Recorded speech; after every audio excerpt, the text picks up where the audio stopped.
Hello friends, ಎಲ್ರಿಗೂ ನಮಸ್ಕಾರ. ಇವತ್ತಿನ ವಿಡಿಯೋದಲ್ಲಿ ತುಂಬಾ ಗರಿಗರಿಯಾದ ರವೆ ದೋಸೆ ಮನೆಯಲ್ಲೇ ಇನ್ಸ್ಟೆಂಟಾಗಿ ಮಾಡೋದು ಹೇಗೆ ಅಂತ ತೋರಿಸ್ತಾ ಇದ್ದೀನಿ. ತುಂಬ ರುಚಿಯಾಗಿರುತ್ತೆ. ಬನ್ನಿ ಮಾಡೋದು ಹೇಗೆ ಅಂತ ಒಂದ್ಸಲ ನೋಡ್ಕೊಂಬರೋಣ. ಮೊದಲು ಹಿಟ್ಟು ಕಲಿಸ್ಕೋಬೇಕು. ಹಾಗಾಗಿ ಒಂದು ಮಿಕ್ಸಿಂಗ್ ಬೌಲ್ನಲ್ಲಿ ಈ ಕಪ್ನಿಂದ 1 ಕಪ್ ಆಗುವಷ್ಟು ನಾನು ಚಿರೋಟಿ ರವೆಯನ್ನು ಹಾಕೊತಾ ಇದ್ದೀನಿ. ನಾನು 1 ಕಪ್ನಷ್ಟು ಹಾಕ್ಕೊಂಡಿದ್ದೀನಿ. ನಿಮ್ಗೆ ಎಷ್ಟು ಬೇಕೋ ಅಷ್ಟು ಉಪಯೋಗಿಸ್ಕೊಳ್ಳಿ. ಆಮೇಲೆ ಅದೇ ಕಪ್ನಿಂದ ಅರ್ಧ ಕಪ್ನಷ್ಟು ಅಕ್ಕಿ ಹಿಟ್ಟನ್ನು ಹಾಕೊತಾ ಇದ್ದೀನಿ. ನಾರ್ಮಲ್ ಮನೆಯಲ್ಲಿ ನಾವು ರೊಟ್ಟಿ ಮಾಡಲಿಕ್ಕೆಲ್ಲ ಉಪಯೋಗಿಸ್ತೇವಲ್ವ, ಅದೇ ಅಕ್ಕಿ ಹಿಟ್ಟನ್ನು ಉಪಯೋಗಿಸ್ಕೋಬೋದು. ನಂತರ ಅದೇ ಕಪ್ನಿಂದ 1/4 ಕಪ್ ಆಗುವಷ್ಟು ಗೋಧಿ ಹಿಟ್ಟನ್ನು ಹಾಕೊತಾ ಇದ್ದೀನಿ. ನೋಡಿ, 1 ಕಪ್ನಷ್ಟು ಚಿರೋಟಿ ರವೆ, ಅರ್ಧ ಕಪ್ನಷ್ಟು ಅಕ್ಕಿ ಹಿಟ್ಟು ಮತ್ತು 1/4 ಕಪ್ನಷ್ಟು ಗೋಧಿ ಹಿಟ್ಟು ಹಾಕ್ಕೊಂಡಿದ್ದೀನಿ. ಆಮೇಲೆ ರುಚಿಗೆ ಎಷ್ಟು ಬೇಕೋ ಅಷ್ಟು ಉಪ್ಪು ಮತ್ತು 1 ಸ್ಪೂನಷ್ಟು ಜೀರಿಗೆ ಹಾಕೊತಾ ಇದ್ದೀನಿ. ನಂತರ ಕಟ್ ಮಾಡಿರೋ ಕರಿಬೇವು ಮತ್ತು ಸ್ವಲ್ಪ ಕೊತ್ತಂಬರಿ ಸೊಪ್ಪನ್ನು ಹಾಕೊತಾ ಇದ್ದೀನಿ. ಆಮೇಲೆ ರವೆ ಮತ್ತು ಹಿಟ್ಟನ್ನು ಯಾವ ಕಪ್ಪಿಂದ ಅಳತೆ ಮಾಡಿದ್ದೆ ನೋಡಿ, ಅದೇ ಕಪ್ನಿಂದ ನೀರು ಹಾಕೊತಾ ಇದ್ದೀನಿ. ಮೊದಲು 1 ಕಪ್ನಷ್ಟು ಹಾಕಿ ಮಿಕ್ಸ್ ಮಾಡ್ಕೊಳ್ಳೋಣ. ನೋಡಿ, ಈ ರೀತಿ ಮಿಕ್ಸ್ ಮಾಡಿದ್ಮೇಲೆ ನಂತರ ಅದೇ ಕಪ್ನಿಂದ ಇನ್ನೂ 1 ಕಪ್ನಷ್ಟು ನೀರು ಹಾಕೊತಾ ಇದ್ದೀನಿ. ಈಗ ಇದರಲ್ಲಿ ಯಾವುದೇ ಥರ ಗಂಟಿರದಾಗೆ ನೀಟಾಗಿ ಕಲಿಸ್ಕೊಳ್ಳೋಣ.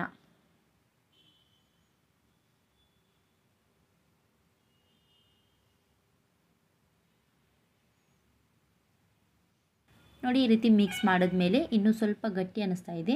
ಹಾಗಾಗಿ ಇದರಲ್ಲಿ ನಾನು ಇನ್ನೂ 1 ಕಪ್ನಷ್ಟು ನೀರು ಹಾಕೊತಾ ಇದ್ದೀನಿ.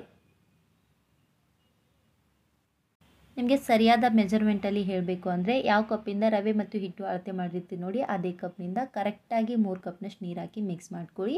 ಆಗ ಪರ್ಫೆಕ್ಟ್ ಆದಂಥ ಹಿಟ್ಟು ರೆಡಿ ಆಗುತ್ತೆ ಮತ್ತು ಕ್ರಿಸ್ಪಿಯಾದ ದೋಸೆ ಕೂಡ ರೆಡಿ ಆಗುತ್ತೆ.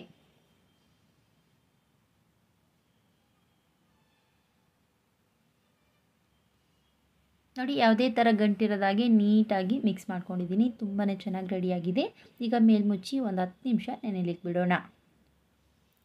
ನೋಡಿ, ಒಂದು 10 ನಿಮಿಷ ಆದಮೇಲೆ ರವೆ ಹಿಟ್ಟು ಎಲ್ಲ ಕೆಳಗಡೆ ಕೂತಿದೆ, ನೀರಿನಂಶ ಮಾತ್ರ ಮೇಲ್ಗಡೆ ಕಾಣಿಸ್ತಾ ಇದೆ. ಹಾಗಾಗಿ ಇದನ್ನು ಮತ್ತೊಮ್ಮೆ ಮಿಕ್ಸ್ ಮಾಡ್ಕೊಳ್ಳೋಣ. ನೋಡಿ, ಈ ರೀತಿ ಮಿಕ್ಸ್ ಮಾಡಿದ್ಮೇಲೆ ನಿಮಗೆ ಹಿಟ್ಟು ಏನಾದರೂ ಗಟ್ಟಿ ಅನ್ನಿಸ್ತಾ ಇದ್ದರೆ ಇನ್ನೊಂದು ಅರ್ಧ ಕಪ್ನಷ್ಟು ನೀರು ಹಾಕಿ ಮಿಕ್ಸ್ ಮಾಡ್ಕೋಬೋದು. ಹಿಟ್ಟು ಜಾಸ್ತಿ ಗಟ್ಟಿ ಅನ್ನಿಸ್ತಾ ಇರಲಿಲ್ಲ, ಹಾಗಾಗಿ ನಾನು ಇದರಲ್ಲಿ ಎಕ್ಸ್ಟ್ರಾ ನೀರೇನು ಸೇರಿಸಿಲ್ಲ. ದೋಸೆ ನಿಮಗೆ ತುಂಬ ಗರಿಗರಿಯಾಗಿ ಕ್ರಿಸ್ಪಿಯಾಗಿ ಬರಬೇಕು ಅಂದರೆ ಇದರಲ್ಲಿ ಇನ್ನೂ 1-2 ಸಾಮಗ್ರಿ ಸೇರಿಸ್ಕೋಬೇಕು. ಅದೇನು ಅಂದರೆ, ಇನ್ನೇನು ದೋಸೆ ಹಾಕೊತೇವೆ ಅನ್ನೋ ಟೈಮಲ್ಲಿ ಹಿಟ್ಟಿಗೆ 1-2 ಸ್ಪೂನಷ್ಟು ಚಿರೋಟಿ ರವೆಯನ್ನು ನೆನೆಸ್ತೇನೆ ಹಾಗೆ ಹಾಕ್ಕೊಳ್ಳಿ. ಆಮೇಲೆ 1 ಸ್ಪೂನಷ್ಟು ತುಪ್ಪ ಹಾಕಿ ಮಿಕ್ಸ್ ಮಾಡ್ಕೊಳ್ಳಿ. 2 ಸಾಮಗ್ರಿ ಹಾಕಿ ದೋಸೆನ ಮಾಡಿಕೊಂಡ್ರೆ ತುಂಬಾ ಗರಿಗರಿಯಾಗಿ ಕ್ರಿಸ್ಪಿಯಾಗಿ ಬರುತ್ತೆ.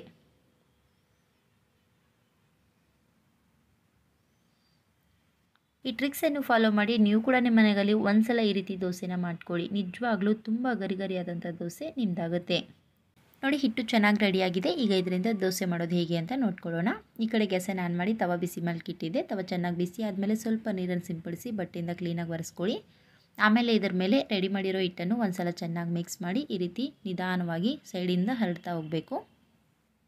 ನೆನಪಿರಲಿ, ಪ್ರತಿ ಸಲ ದೋಸೆ ಮಾಡಬೇಕಾದ್ರೂ ಕೂಡ ನೀವು ಹಿಟ್ಟನ್ನು ಒಂದ್ಸಲ ಚೆನ್ನಾಗಿ ಮಿಕ್ಸ್ ಮಾಡಿನೇ ದೋಸೆ ಹಾಕೋಬೇಕು.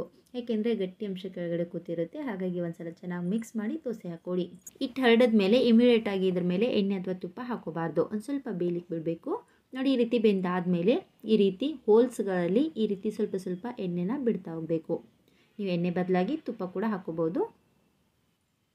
ಈ ರೀತಿ ಹೋಲ್ಸ್ ಇರೋ ಕಡೆ ಎಣ್ಣೆ ಹಾಕಿದ್ರೆ ದೋಸೆ ತುಂಬ ಕ್ರಿಸ್ಪಿ ಆಗುತ್ತೆ. ಹಾಗಾಗಿ ಎಲ್ಲೆಲ್ಲಿ ಹೋಲ್ಸ್ ಇರುತ್ತೆ ನೋಡಿ, ಅಲ್ಲಲ್ಲಿ ಸ್ವಲ್ಪ ಸ್ವಲ್ಪ ಎಣ್ಣೆನ ಹಾಕಿ ಸ್ವಲ್ಪ ಕ್ರಿಸ್ಪಿ ಆಗೋವರೆಗೂ, ಕಲರ್ ಚೇಂಜ್ ಆಗೋವರೆಗೂ ದೋಸೆನ ಬೇಯಿಸ್ಕೊಳ್ಳಿ.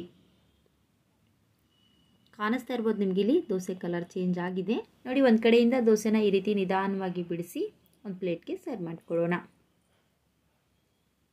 ನೋಡಿ, ತುಂಬಾ ತೆಳುವಾದಂಥ ಪೇಪರ್ ರವೆ ದೋಸೆ ಈಗ ಸವಿಯಲು ಸಿದ್ಧವಾಗಿದೆ. ಇದೇ ರೀತಿ ನಿಮ್ಗೆ ಎಷ್ಟು ಬೇಕೋ ಅಷ್ಟು ದೋಸೆನ ಮಾಡಿ ಸರ್ವ್ ಮಾಡ್ಕೊಳ್ಳಿ. ಇದೇ ರೀತಿ ನಿಮಗೆ ಇನ್ನೊಂದು ಕೂಡ ಮಾಡಿ ತೋರಿಸ್ತೀನಿ. ನೋಡಿ, ದೋಸೆ ನಿಮಗೆ ಕ್ರಿಸ್ಪಿಯಾಗಿ ಬರಬೇಕು ಅಂದರೆ ಇನ್ನೊಂದು ಟ್ರಿಕ್ಸು, ತವ ಚೆನ್ನಾಗಿ ಬಿಸಿ ಆಗಿರಬೇಕು. ತವ ಚೆನ್ನಾಗಿ ಬಿಸಿ ಆದಮೇಲೆ ಈ ರೀತಿ ಹಿಟ್ಟನ್ನು ಹಾಕೋಬೇಕು. ನೆನಪಿರಲಿ, ತವಾದಲ್ಲಿ ಹಾಕೋಕ್ಕಿಂತ ಮುಂಚೆ ಬ್ಯಾಟ್ರನ್ನು ಒಂದ್ಸಲ ಚೆನ್ನಾಗಿ ಮಿಕ್ಸ್ ಮಾಡಿ ಹಾಕೋಬೇಕು. ದೋಸೆ ಒಂದು ಸ್ವಲ್ಪ ರೋಸ್ಟ್ ಆದಮೇಲೆ ಈ ರೀತಿ ಎಣ್ಣೆ ಹಾಕೋಬೇಕು. ಆಮೇಲೆ ನೀವು ಇದ್ರ ಮೇಲೆ ಈ ರೀತಿ ಮುಚ್ಚಿ ಕೂಡ ಬೇಯಿಸ್ಕೋಬೋದು ಅಥವಾ ಓಪನ್ ಆಗಿ ಇಟ್ಟು ಕೂಡ ಬೇಯಿಸ್ಕೋಬೋದು.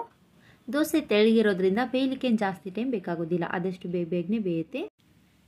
ನೋಡಿ, ತುಂಬ ಕ್ರಿಸ್ಪಿಯಾದಂಥ ರವೆ ದೋಸೆ ರೆಡಿಯಾಗಿದೆ. ಈ ರೀತಿ ಮಾಡಿ ಆದಷ್ಟು ಬಿಸಿ ಬಿಸಿ ಇರುವಾಗಲೇ ಸರ್ವ್ ಮಾಡ್ಕೊಳ್ಳಿ. ತುಂಬ ರುಚಿಯಾಗಿರುತ್ತೆ.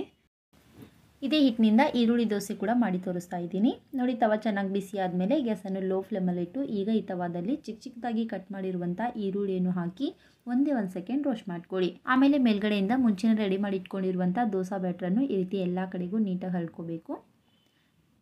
ಹಿಟ್ಟು ಎಷ್ಟು ತೆಳ್ಳಗಿರುತ್ತೆ ನೋಡಿ, ದೋಸೆ ಕೂಡ ಅಷ್ಟೇ ಕ್ರಿಸ್ಪಿಯಾಗಿ ಬರುತ್ತೆ. ಈಗ ಗ್ಯಾಸನ್ನು ಐ ಫ್ಲೇಮಲ್ಲಿಟ್ಟೆ ಬೇಯಿಸ್ಕೊಳ್ಳೋಣ. ನೋಡಿ ದೋಸೆ ಕಲರ್ ಈ ರೀತಿ ಚೇಂಜ್ ಆದಮೇಲೆ ಮೇಲ್ಗಡೆ ಈ ರೀತಿ ಹೋಲ್ಸ್ ಮಧ್ಯದಲ್ಲಿ ಈ ರೀತಿ ಎಣ್ಣೆ ಹಾಕೊತಾ ಇದ್ದೀನಿ. ಈ ರೀತಿ ಹೋಲ್ಸ್ ಮಧ್ಯದಲ್ಲೇ ಎಣ್ಣೆ ಹಾಕೊಳ್ಳೋದ್ರಿಂದ ದೋಸೆ ಆದಷ್ಟು ಬೇಗನೆ ಕ್ರಿಸ್ಪಿ ಆಗುತ್ತೆ ಮತ್ತು ಟೇಸ್ಟು ಕೂಡ ಚೆನ್ನಾಗಿರುತ್ತೆ. ಈಗ ನೀವು ಈ ರೀತಿ ಮೇಲ್ಮುಚ್ಚಿ ಕೂಡ ಬೇಯಿಸ್ಕೋಬೋದು ಅಥವಾ ಹಾಗೆ ಓಪನ್ ಆಗಿಟ್ಟು ಕೂಡ ಬೇಯಿಸ್ಕೋಬೋದು. ಈ ರೀತಿ ಸ್ವಲ್ಪ ಕ್ರಿಸ್ಪಿ ಆಗೋವರೆಗೂ ಮತ್ತು ಕಲರ್ ಚೇಂಜ್ ಆಗೋವರೆಗೂ ಬೇಯಿಸಿ ಸರ್ವ್ ಮಾಡಿಕೊಂಡ್ರೆ ತುಂಬಾ ಗರಿಗರಿಯಾದ ಈರುಳ್ಳಿ ರವಾ ದೋಸೆ ಸವಿಯಲು ಸಿದ್ಧವಾಗಿರುತ್ತೆ. ನಿಮ್ಗೆ ಯಾವ ಥರ ದೋಸೆ ಇಷ್ಟನೋ ಆ ರೀತಿ ಮಾಡಿ ಸರ್ವ್ ಮಾಡ್ಕೊಳ್ಳಿ. ಈ ರೆಸಿಪಿ ಇಷ್ಟ ಆದರೆ ಪ್ಲೀಸ್ ಲೈಕ್ ಮಾಡಿ, ಶೇರ್ ಮಾಡಿ ಮತ್ತು ಹೇಗಾಗಿದೆ ಅಂತ ಕಮೆಂಟ್ಸ್ ಮಾಡಿ.